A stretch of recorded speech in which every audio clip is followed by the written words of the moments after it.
Hajara goes around hawking from noon until evening, so she is left with no time to go to school. This is one of the ills community leaders like Malam Sani Umar want to abolish. Malam Sani Umar is the district head of Gagi area in Sokoto. He is passionate to have people across North rethink over several controversial issues around family and community life. Child exploitation and girl child education to address women of reproductive health problems. It started in his area of jurisdiction, and in just 6 years working with stakeholders through his homegrown community awareness and development initiative, his campaign is now far-reaching and impacting. And I believe traditional rulers, they are the leaders responsible in ensuring, sustaining the unity and harmony and the friendship of Nigeria, regardless of political, religion, or ethnic affiliation. Recently, we were given about a number of ambulances, and through community effort, we brought those ambulances on road. They are working now. Each hospital and clinic has a mobile vehicle carrying serious cases to Sokoto, either to Sokoto specialists or to Sokoto teaching hospital. That's it there. That's the effort through my leadership made in that area.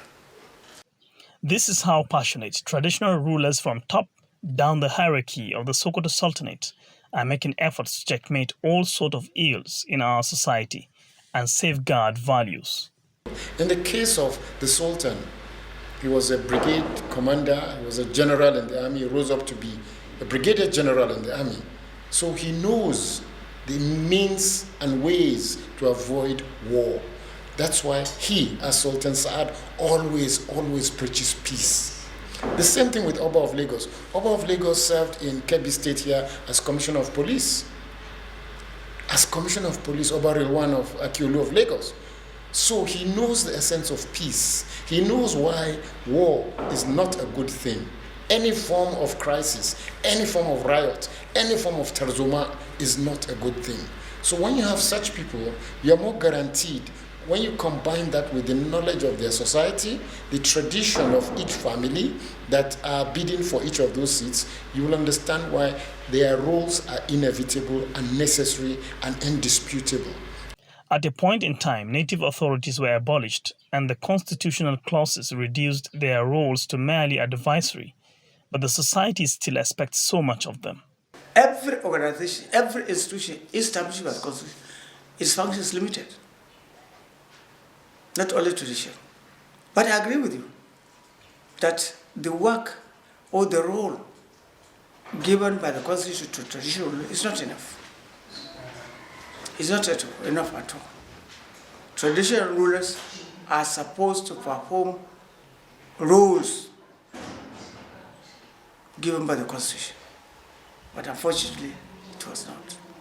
Maybe you can get an advisory council of National Council of Traditional Rulers that will be advisory to the president.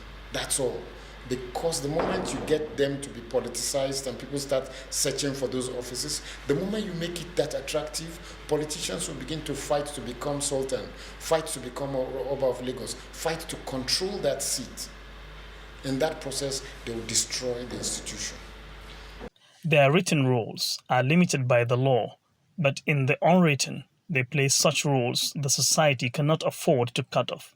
This is partly why traditional institutions in Nigeria still enjoy rare respect and recognition.